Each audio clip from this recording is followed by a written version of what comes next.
Welcome to today's live webinar, 5 things you need to know about the new Teradata VantageCloud. I'm Chris Toogood, SVP of Global Marketing for Teradata, and I'll be your moderator today. We have come together today to discuss some important aspects around a couple of key areas. Number 1, a modern analytics ecosystem. What is it and why does it matter? We want to understand what are the advantages of a cloud-native architecture and learn new ways to unlock and really activate and operationalize your data. I am really excited to introduce our panel of experts today. First off, we've got Stephen Brobst. Stephen is the Chief Technology Officer for Teradata and is widely regarded as a leading expert in data warehousing and analytics. Stephen performed his graduate work in computer science at MIT, where his master's and PhD focused on high-performance parallel processing. He also completed an MBA in joint coursework and thesis work at Harvard and the MIT Sloan School of Management. Welcome, Stephen. That's all I get is a nod. Welcome, Stephen. Thanks, Chris. All right. And we also have with us Ashish Yanik. Ashish is the Senior Vice President of Product Management for VantageCloud.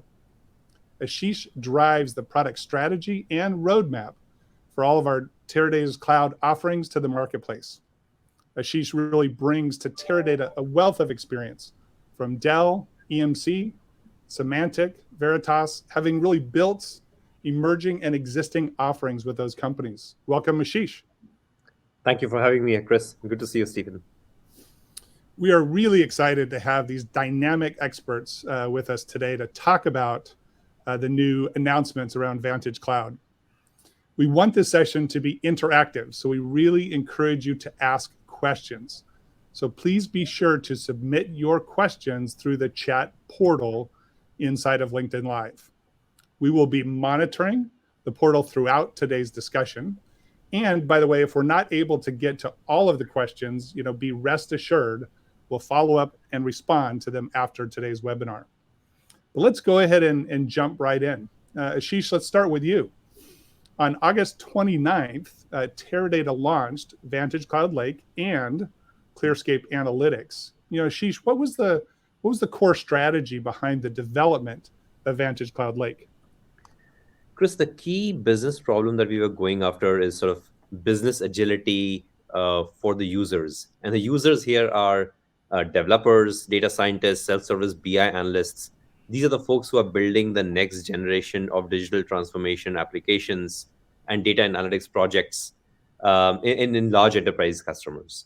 And when we look at that trend, Teradata has been the gold standard of data warehousing for the last 25 years. Teradata differentiates in the performance at scale.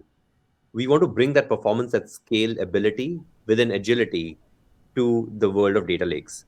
We know that the data sits inside data lake and data warehouses. It's important to combine the data to get the best possible business outcome for the users.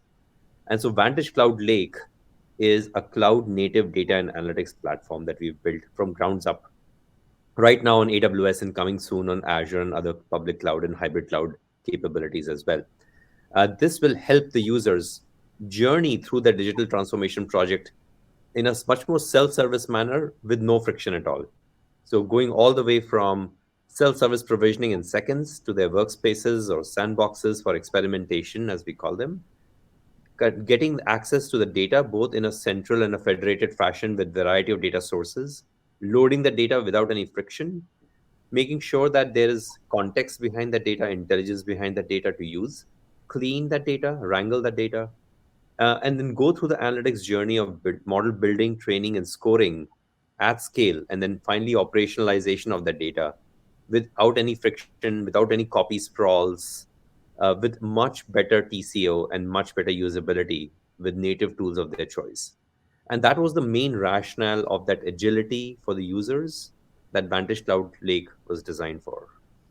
Well, thanks for that, Ashish. And clearly you covered a lot, right? I mean, I think this idea about business agility. And you mentioned self-service. Is it really the self-service aspect that gives the data scientist and the business analyst and the business users, the autonomy or the agility, or are there other features that are part of VantageCloud Lake that enable that? No, Chris, I think the self-service capabilities of VantageCloud Lake are clearly something that users have been asking for. The ability to quickly do work on the autonomous nature of the database, to quickly get things provisioned, and in a much more workload isolated manner so that you don't disrupt your production environment. And so though that self-service is central to the core architecture of VantageCloud Lake. Yeah, thanks for that, Ashish. Obviously, VantageCloud Lake is a major step forward in really driving towards taking the world's best analytics database and putting it on top of a cloud native architecture to deliver these different design patterns, whether it's a lake or a lake house, or whether it's a warehouse or driving operational intelligence. So that's great to see. Obviously, Stephen, there was more than just VantageCloud Lake. We also announced ClearScape Analytics on August 29th.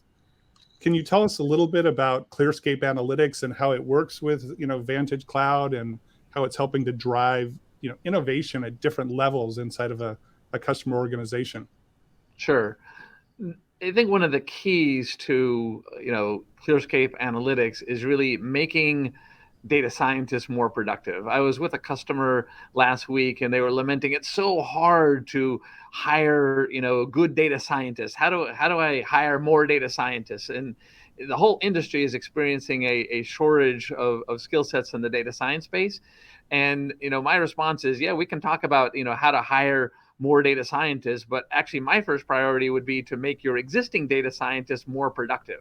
And ClearScape Analytics gives this end-to-end machine learning capability from starting from the feature engineering to the model training within database capabilities, as well as with integration using our open analytics framework with the third parties on the cloud service provider side, the ability to deploy and then do the model ops to continuously monitor the performance of the models and detect when it is that we need to make adjustments to coefficients or new features and so on. So this end-to-end capability within database feature function means that you're much more efficient in the use of resources from a computational point of view, but you're also much more efficient from a data scientist point of view. And if you look at, specifically where the time gets spent by a data scientist, depending on who you're talking to and their perspective, it's going to be between 60 and 80% of the time is in the feature engineering. It's in the data wrangling that Ashish was talking about. So the ability to create an environment, a cluster that is able to do that data wrangling without impacting production workload, without duplicating data, and low friction between the data lake where the raw materials exist and the data warehouse where we productize or operationalize. One of the big problems in data science is a lot of great work gets done and we don't operationalize or industrialize quickly enough. And when we don't industrialize quickly enough, then people start doing things under the desk and in the closet. And that's a big problem from an operational risk point of view, from a cost point of view. And Vantage Lake Cloud Edition gives us a big boost for those data scientists to be able to do this experimental work. I always say that anybody between the data scientist and the data is the enemy, and their name is usually spelled DBA. The self-service that Ashish talked about was really important, right? I want, if I'm a data scientist, I want to be able to provision my resources. I want to have access to the data, whether it's in the data warehouse, whether it's in the data lake, and bring that together. And VantageCloud Lake Edition allows us to do this in a much more effective way than any other platform. This unified architecture is very important. Hey, by the way, I love it that you say the DBA is the enemy. We still love DBAs, but I think your point is you want to be able to make sure that the data scientist doesn't have that friction, right? That they're able to act with self-service. I loved what you said about ClearScape Analytics and how it really drives this end-to-end holistic approach all the way from building out enterprise feature stores, to model training, to operationalization. And you made the comment about anywhere from 60 to 80% of the time is spent kind of in that data curation and data wrangling. And I've also heard that a stat that says 65% of the time the work that data scientists do don't get into production. So you highlighted the idea about how do you operationalize. What is it that's unique about the approach that Teradata takes in terms of helping companies really operationalize the analytics and reduce that time to get more models into action? Can you comment on that, Stephen?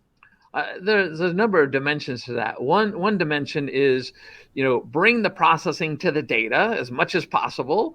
Don't make copies of the data when not necessary, and that delivers more efficiency, both efficiency from a data science, scientist point of view, as well as from a computational point of view. Low friction for promotion from the data from the data lake into the data warehouse. Again, taking this unified architecture approach is really important. The APIs that we provide from the data lake to the data warehouse, completely consistent. So there's not this friction introduced when you're moving from one technology to another technology. This unified architecture is something very, very important. And then the last thing that I'll point out is the automation of the model deployment. And model deployment, I don't just mean putting it in production. I mean the ongoing management of that model, monitoring how the model is performing. All models, when you deploy them, start to degrade the day that you deploy them. So my ability to effectively predict fraud or churn is, at its peak the day that I deploy the model, and then it slowly degrades over time. And what we need to do is monitor the performance of the model so that we're constantly tweaking it. And this process we call model ops, the deployment and the ongoing monitoring and the iterative auto learning of that model to keep it fresh in its ability to predict the capabilities that we're interested in from a business point of view. Well, and clearly managing all of that and managing the model freshness will deliver better insights and better overall results. Ashish, what are your thoughts about ClearScape Analytics and really the value that it not only brings to data scientists, but also to the broader business organization?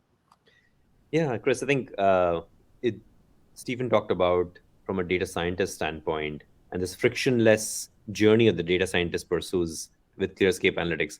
But there is a lot of value that the IT teams will get out of ClearScape Analytics.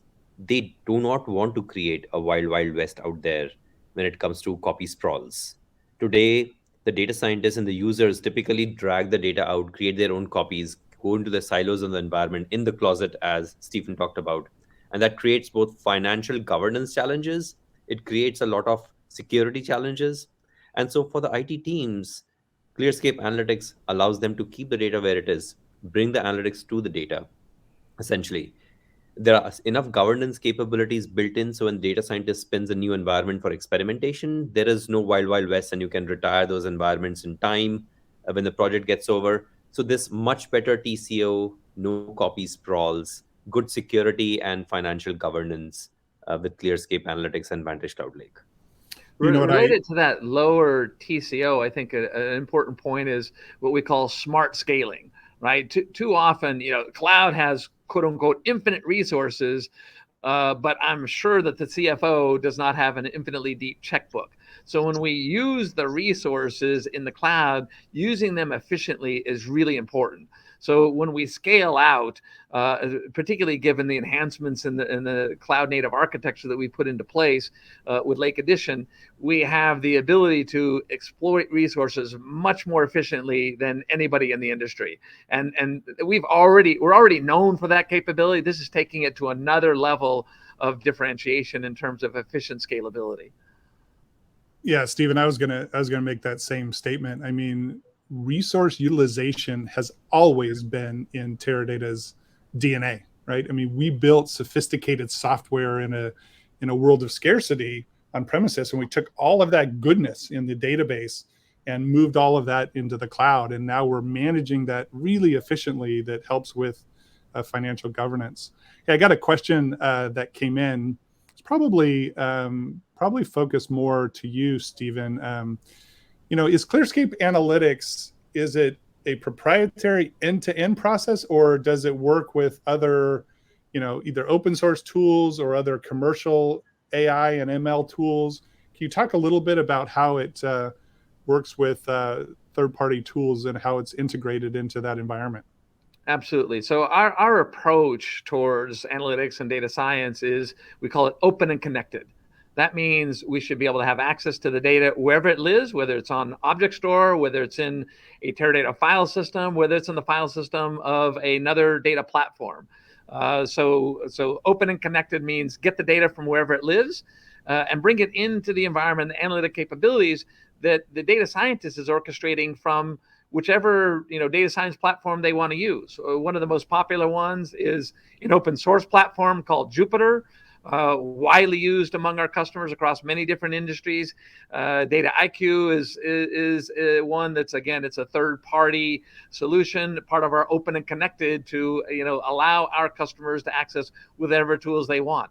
Maybe they're using SAS, maybe they want to use Python, maybe they want to use R. All of these are supported within the ClearScape Analytics umbrella. And then we provide this functionality that these tools can directly access, which we parallelize the algorithms for doing the binning, the scaling, the model training, and so on. And this is through open SQL interfaces accessible through a wide range of APIs. In addition, from a model training point of view, many of our customers might choose to use, for example, Spark Machine Learning Library, or let's say SageMaker, or maybe Azure Machine Learning Services. Those are also supported within this framework. So open and connected means open and connected to the data, as well as the analytic capabilities, as well as the data science workbenches. So it's really a holistic view on the end-to-end capabilities that a data scientist is looking for to deploy their models. I mean, I really like that from a couple of different dimensions. One, it allows the users to use their tool of choice, right, that they like, because, let's face it, we all like our own specific kind of tools that we feel comfortable executing. But it also lets, ClearScape Analytics do a lot of the heavy lifting, right, about all the detailed data and managing the scoring back into the operationalization to really drive, a lot more efficiencies.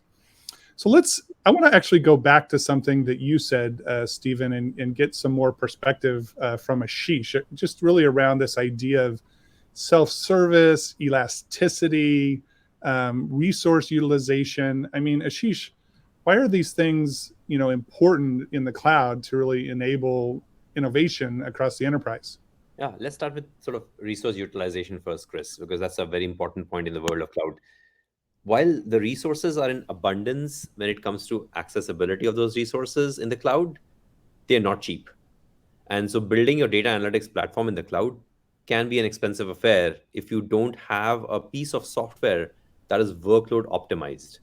The Teradata's workload management optimizer capability is really built for the scarcity world, and essentially understands that each and every aspect of that compute, memory, storage, the CPU, is optimally utilized for the types of workloads that you run. And some of the largest customers, and even some of the ones that are really starting to experiment with data analytics, don't have a one-size-fits-all workload. They've got certain types of workloads that require much more lower latency response times, others that require higher throughput and much more utilization of memory. So Teradata's workload optimizer and workload management software maximizes the utilization of the each and every component of that EC2 instance, as an example, to maximize the performance for the customers and reducing the total cost of ownership. So that utilization part is extremely important in the world of cloud. I want to jump in on this as well, because it's the total cost of ownership and the economics, but it also, there's an environmental impact, right? So I was working with a large automotive manufacturer in Europe, and they're very, very focused on I'll call it the green agenda. And I admit it, I'm from California. I'm a certified tree hugger, so I care a lot about the environment. And we can talk about, how much CO2 emissions there are for driving cars on the road and so on. But there's a generation coming where we'll have autonomous vehicles, and the AI and machine learning sitting behind those autonomous vehicles can consume a lot of resources if it's not used efficiently. And what we've seen relative to some of the other players in the marketplace, that extreme efficiency with which you use resources not only drives a lower total cost of ownership, but also drives a much greener environment, because we've got less of that scope 3 emission of CO2, because we're using those cloud resources more efficiently. So dollars are important, but minimizing CO2 emissions is also very important. Yeah, thanks, Stephen, Steven. just real quick, I was at a conference last week, and they said that there's going to be a chief sustainability officer by 2024 in most organizations. So I think this whole sustainability thing and not just, oh, I push it off to a cloud vendor, don't worry about it, it's their issue. No, it's everybody's issue. And Absolutely. I think I'm all for the chief sustainability officer. And absolutely. we can see our customers like American Airlines and Lufthansa and DHL and Volvo and Volkswagen. They are all focused on this agenda. And quite frankly, I think the U.S. is playing a little bit of catch up here. I think the Europeans and the Australian, New Zealand communities have been focused on this for quite some time. And it's now starting to get on the agenda of large U.S. enterprises, which I think is great. Absolutely. Hey, Ashish, do you want to make some additional comments? Because you kind of focused on the resource side, but we also had kind of self-service and elasticity as a component of that question. Yeah, Chris, Teradata is known for its performance at scale, the workload management part that I talked about.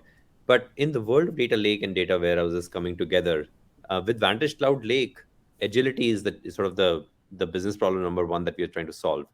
For that user to come in and start their environment in a self-service provision way faster, but as they experiment and they want to grow that environment auto-magically without any IT tickets, IT intervention required, there is an element of an elasticity that you can grow auto-magically, do your work, and then finally when your workload sort of dies down or slows down, then you can sort of wind down the types of infrastructure that you use. And you pay for what you consume. You never pay for what you provision in those experimental environments. And that elasticity, that auto scaling with some governance put in, is very important for our users and IT folks.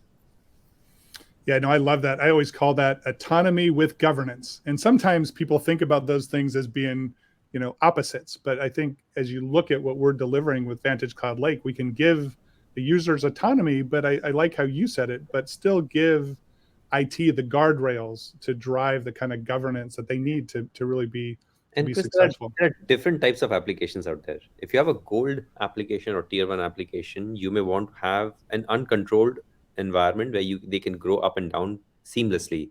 Whereas for tier two, tier three applications, you may want to put certain guardrails in place so that your auto scaling is within those governance policies. So it's very important. And through the Vantage Cloud Lake Editions console, you can set your guardrails. You can get to the right financial governance for your tiered applications. Hey, there's a question that came in. I think this is probably a good one for Stephen. How is Teradata different than like Azure Data Lake?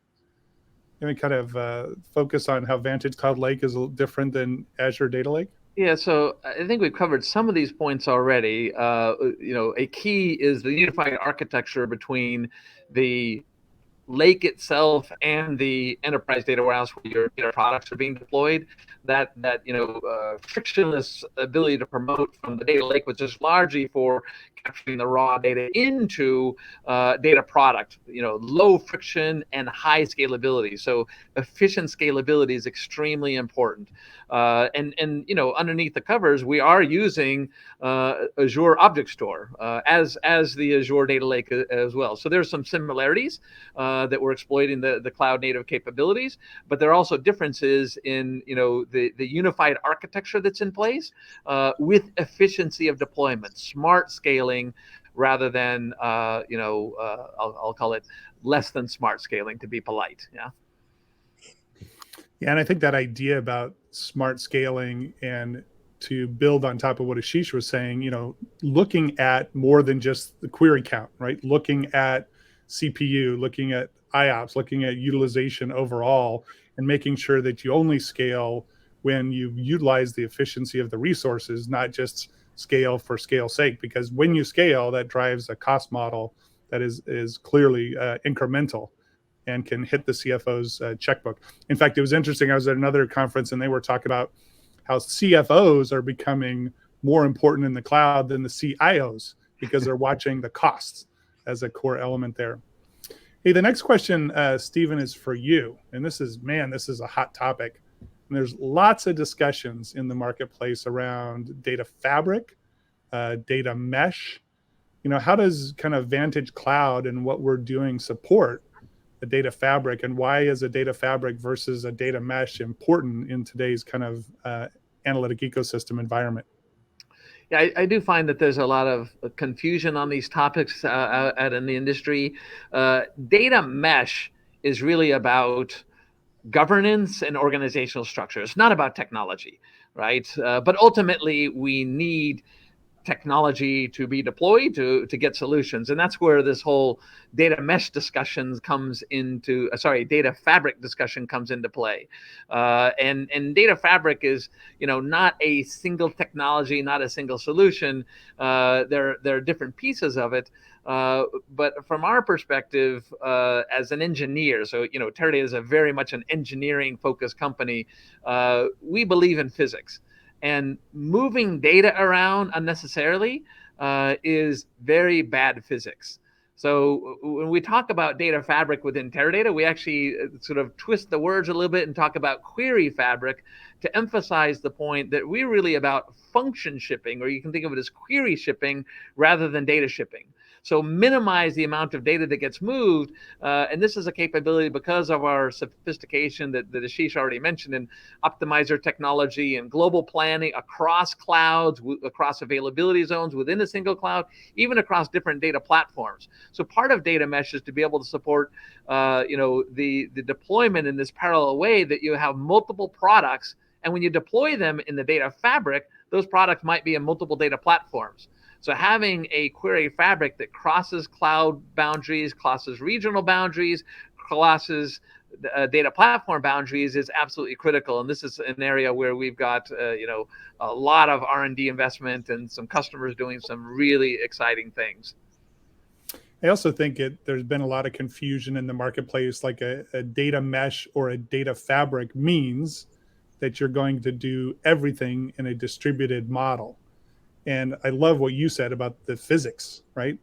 And the reality is there's different types of deployments, right? You can do a foundation that is kind of connected and co-located into a single environment, or you can do connected and distributed. Can you want to talk a little bit about when should somebody think about which one, or Sure. Is it better to have like a combination of both of those?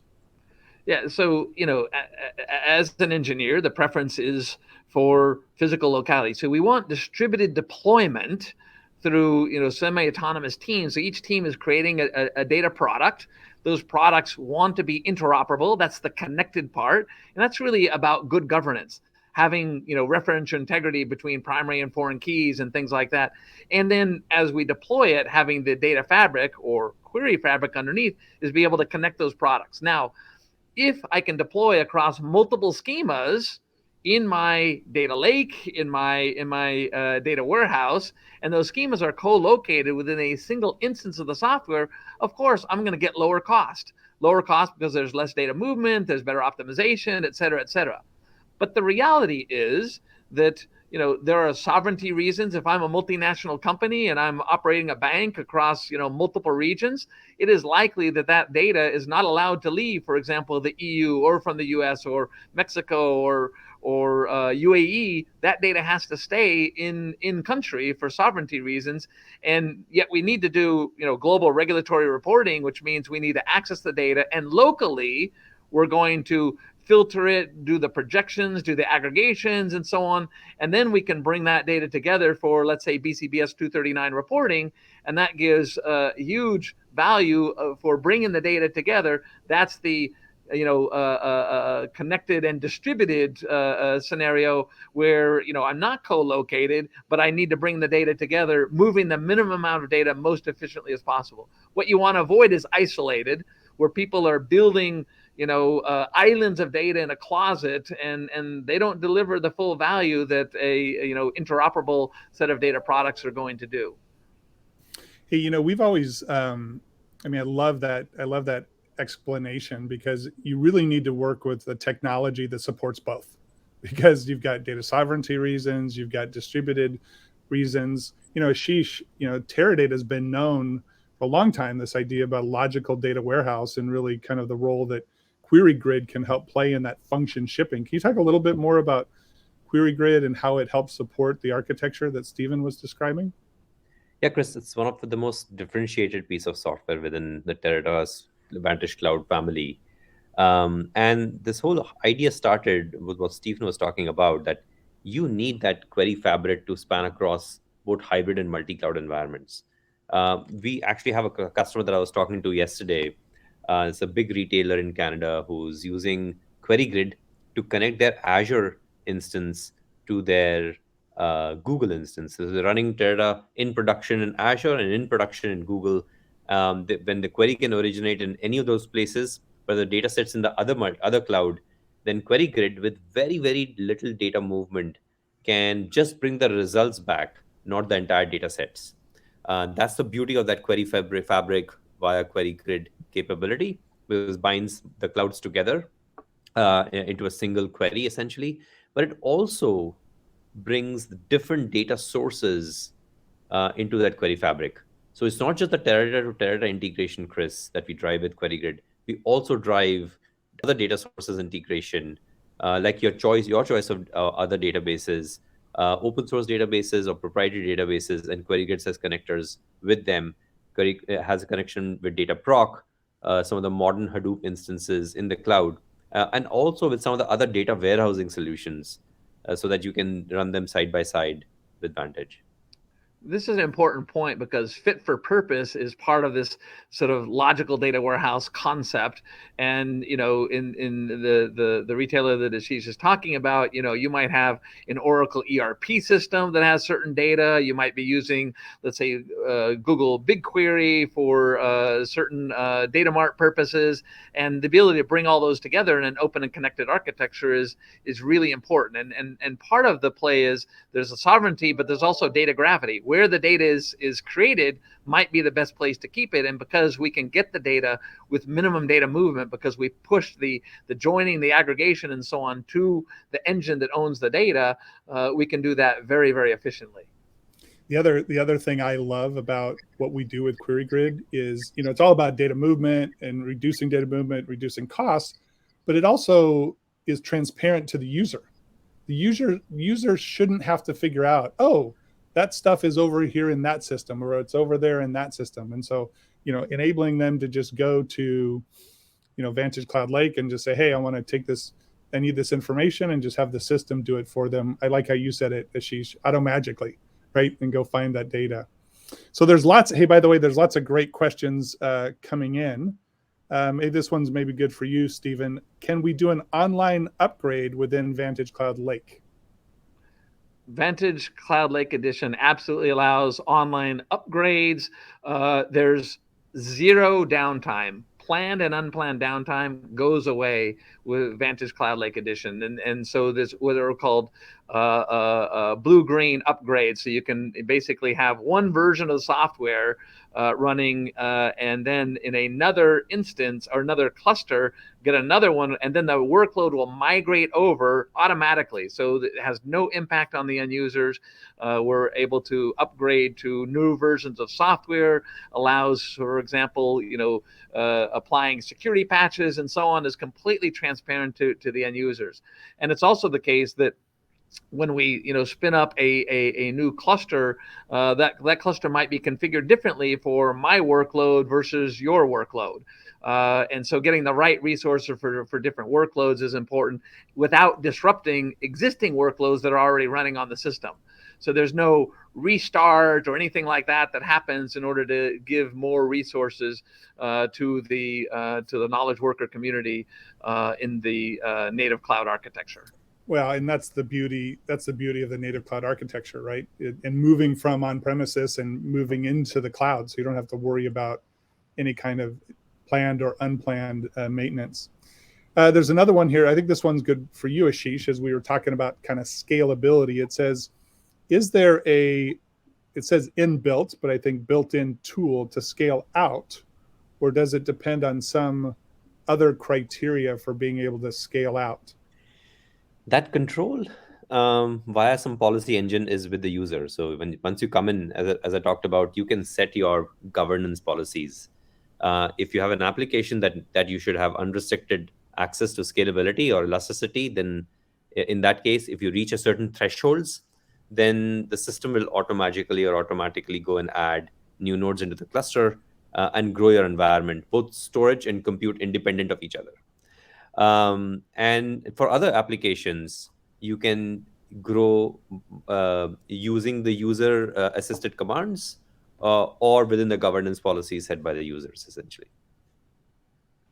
So we have all those rules built into the core foundation of the product, and it just happens based upon those rules, and happens dynamically. Okay, great.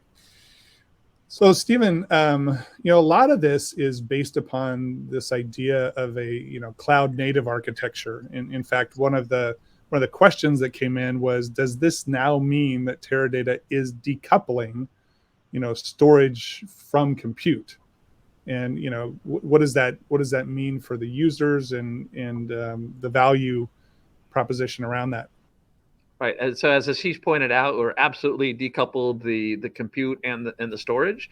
So if you need more storage in the on-prem world, you'd have to add more storage together with more nodes to support that storage. And so there was this kind of close coupling between storage and compute in the on-prem world. In the cloud world, that doesn't exist. So we leverage the elasticity in the cloud, and it's independent elasticity of storage and compute.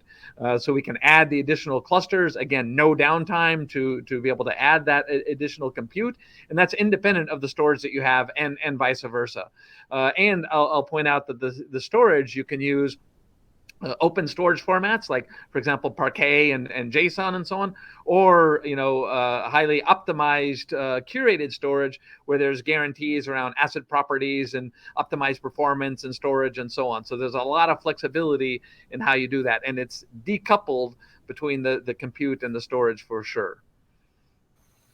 Decoupling and this whole idea about separation of compute and storage was really trend driven in the cloud. I mean, certainly there's some other great things around a cloud native type of architecture in addition to separation of compute and storage. What are some of the other things that VantageCloud Lake is taking advantage of from a cloud native perspective? Stephen, you want to touch on that some more?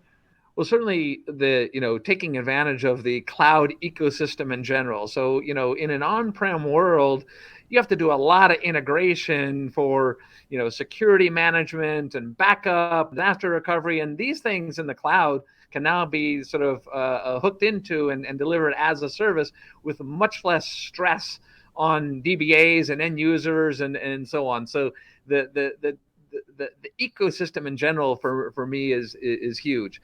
The ability to share data in a non-proprietary way, to share data using open data formats in Object Store, to plug into the marketplaces of, for example, AWS or Azure, and have secure, high performance sharing of data across companies that do not necessarily use the same technologies.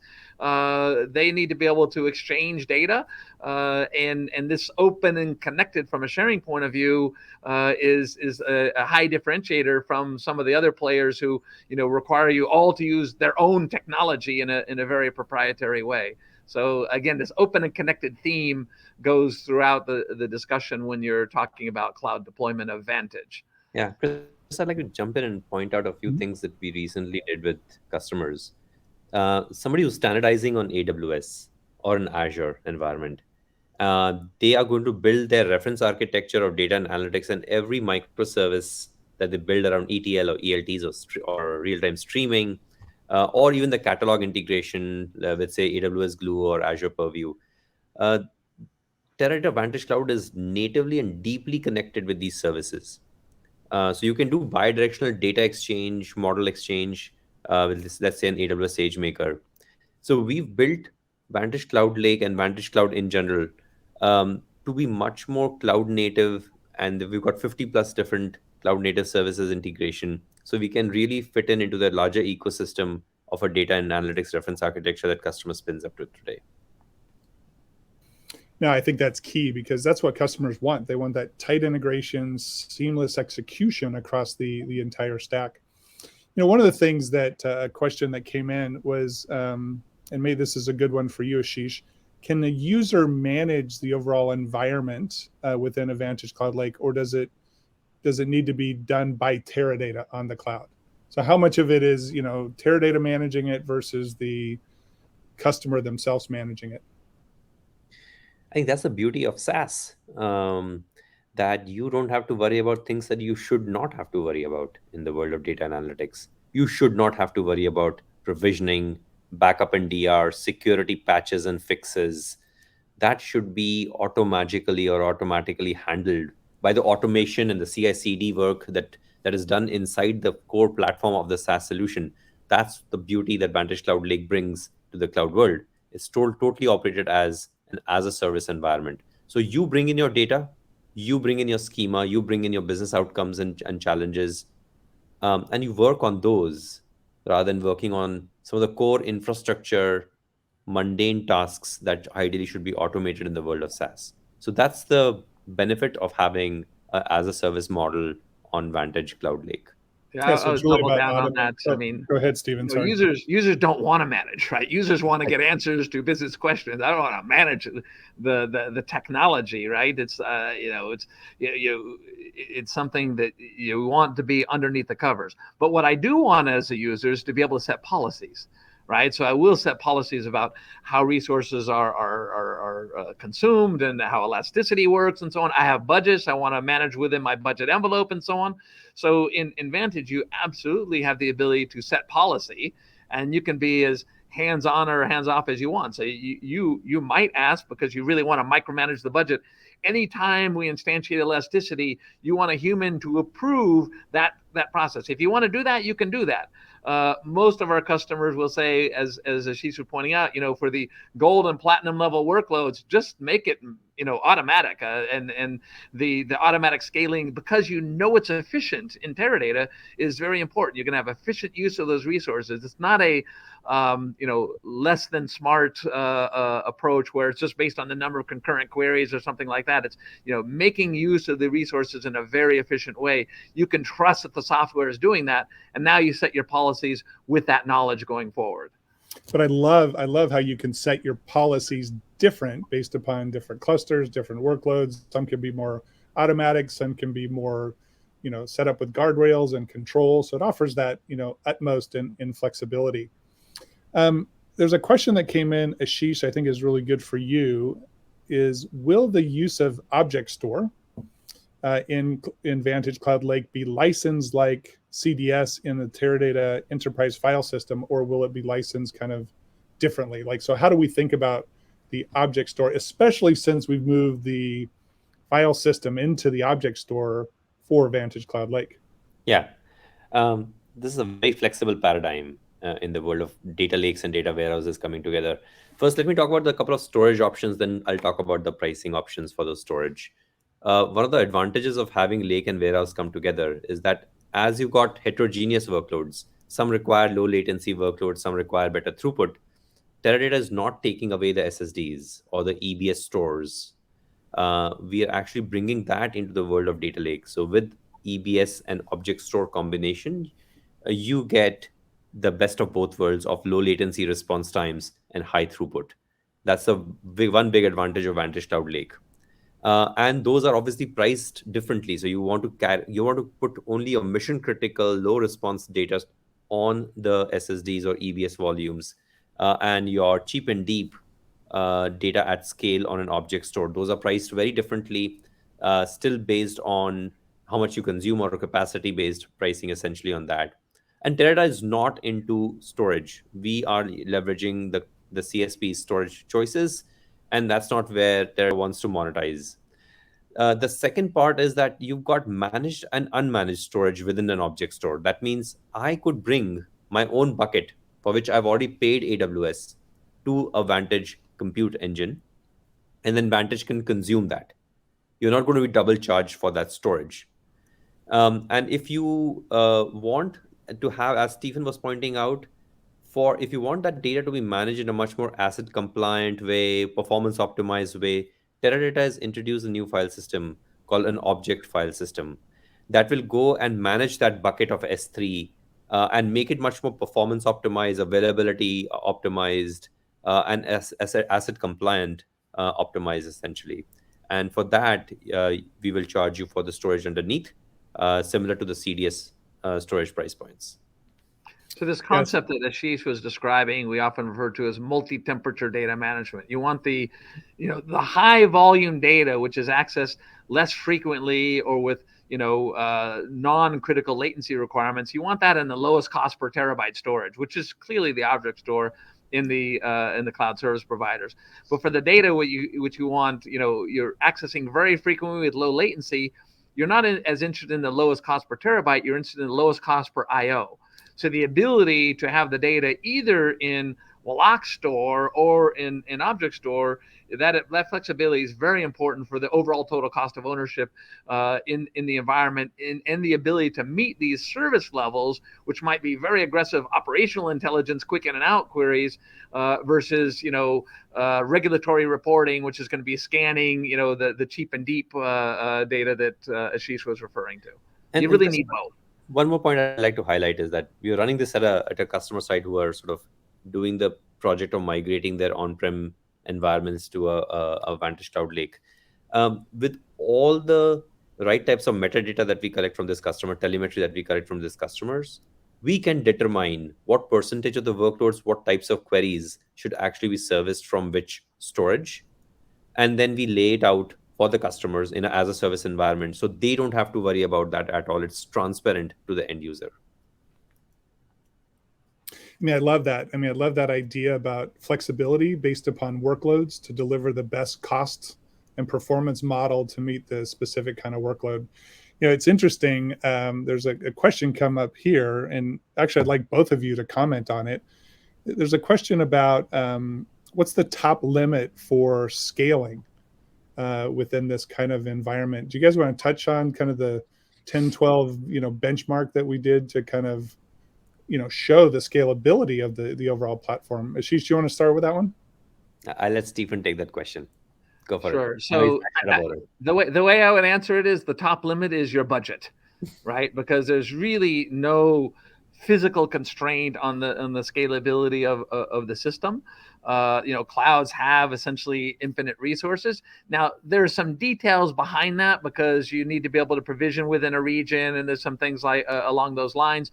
But the scalability ceiling is so high, you would not. We don't expect anybody to hit that scalability limit in a production environment. So as Chris, you alluded to, we've already working with AWS, tested up to over 1,000 nodes in a single configuration, single instance of the VantageCloud Lake Edition software, and that is by no means a limit, right? If we wanted to double that, we could certainly double it. So it's really a budget issue more than anything else, and of course it's its scalability is not only how many nodes or how much data you have, it's also the level of concurrency that you support, and we support. Our ability to support high concurrency exceeds anybody else in the industry by huge amounts, and that includes in a mixed workload environment. So that's not just running simple benchmarks like a TPC benchmark and so on. This is realistic benchmarks with quick in and out queries, loading happening with streaming, as well as batch or mini batch ingest. So a true mixed workload environment, and managing the service levels to all of those. This is where the scalability really comes, right? I think about multi-dimensional scalability, not just a single dimension like size of the data or number of nodes. It's really a multi-dimensional scalability that we bring to the table. No, I really like that. I also like the fact that the engineers were very creative in doing a 10-12 benchmark, it really celebrating Teradata's first product, DBC 10-12. But to your point, that was just what we did. And by the way, even AWS said that was one of the largest benchmarks they had ever done at that scale. And we just did it at that level. We didn't stop at that level. Actually, But the largest benchmark for analytics workloads, I will point out. Yeah. yeah, very cool. I think the other thing that you pointed out is the checkbook is the limit, right? And we've hit on this point a number of times, but I just want to kind of revisit it just quickly. You know, this whole key topic about FinOps or financial governance. I know Gartner is out there talking about it a lot. I mean, Ashish, is there anything else that you would like to add just about how VantageCloud Lake provides these guardrails to really help set budget controls and spend so this thing just won't become wild, wild west? Yeah, Chris, I'm hearing a lot of noise with customers and prospects. And the central theme in that noise is around the budgets. So when they evaluate a competing technology or some of the newer vendors in the data warehousing, data lake space, they quickly blow through that budget within one fourth the time frame. And we recently had a customer show up in our customer advisory board who was complaining about that. And we double clicked on that problem and we said, what is the key challenge that you're facing? And the key challenge is lack of predictability. Uh, for their much more mission critical production environment, as they operationalize their analytics, operationalize their workloads, they want to make sure that it utilizes those compute memory stores in a much more optimized way, and there is no needless scale out and more addition of compute to satisfy workloads, and they blow through that budget fairly quickly, and they run into roadblocks and problems around budgets and finances. So predictability, very important, that Vantage Cloud Lake provides. There is no one size fits all workloads. So you need much more pay as you go consumption model for those experimental workloads, but much more fixed capacity or subscription based models for your production workloads. And Teradata provides both of those options. That's number one. The number two challenge that those customers have been talking about in customer advisory boards and in our customer interviews has been around just the lack of transparencies and what users are using. And so going back to our tier one, tier two, or gold, silver, bronze policies, if they have a set of users who are working on mission critical applications, sure, they should have a lot of financial flexibility in scaling and things like that. And the IT teams and the governance that is set around them should be able to clearly articulate what's the chargeback and showback for those users and for those projects. With Vantage Cloud Lake Editions console, there is a lot of chargeback, showback, metering, doubling down on those aspects. So you can predict ahead of time whether this particular user is going to go and blow up the budget or not, and is he allowed to blow up the budget or not. So that those are the number two points that come up a lot, Chris. And some of the other technologies out there are not taking care of both the challenges, and the customers are running into a lot of issues with them. I like that predictability, understanding what's going to happen when you go run those workloads, and then transparency so that you're able to report on it and then providing those guardrails. Stephen, I And know you talk governance a so lot that you about can financial governance. control You what's want to going comment? on. I'm sorry, go ahead, Stephen. I was going to say, and governance so that you control what's going on within your policies, right? So, and that telemetry that she's talking about, that's got drilled down all the way to individual query level, right? So you can do it at a group level, like marketing versus finance. You can do it into certain groups. Oh, the data scientists within marketing versus the people doing list selections for outbound marketing. You can go down to individual users. You can go down to individual queries. So the telemetry is very, very rich, and that can be used for showback as well as sort of prediction for future workloads of what's going to happen. All right, we're getting to the close of our webinar, but I've got a question I want to ask both of you. I'll start with Ashish. As customers are considering Vantage Cloud Lake, as they're considering ClearScape Analytics, what are some of the business use cases where they should really be thinking about applying this or technologies within their analytic environments? Can you comment on that? And then I'll get Stephen's perspective also. Like I'll let Stephen comment about the specific use cases, but if I zoom out and I look at types of scenarios or use cases or workloads that customers are looking at, there is a mission critical enterprise analytics use cases which Teradata is very well known for, and modernizing that platform going from on-prem to cloud with lake and warehouse combination gives them the performance at scale, and continues the right availability characteristics for those in financial governance that we just talked about for those enterprise mission critical analytics. But adjacent to that is this notion of experimentation for by a self-service BI analyst or a developer or a data scientist, and giving them these workspaces or sandboxes in a much more frictionless way, in a self-service way, giving them access to data and storage, and letting them run through that experimentation journey and pay as you go model with consumption pricing. That's another sort of use case or scenario that comes up a lot with Lake. And then there are certain other scenarios where I'm doing my test dev and fire drills and other self-service experimentation where I may want to share the data, but still I should be workload isolated in that environment. So having a single cluster with multi-cluster approach with VantageCloud Lake, I can spin my test devs, I can still share the same data, but it does not disrupt my mission critical production environment that is running on that environment. So that's the third type of scenario that we encounter a lot.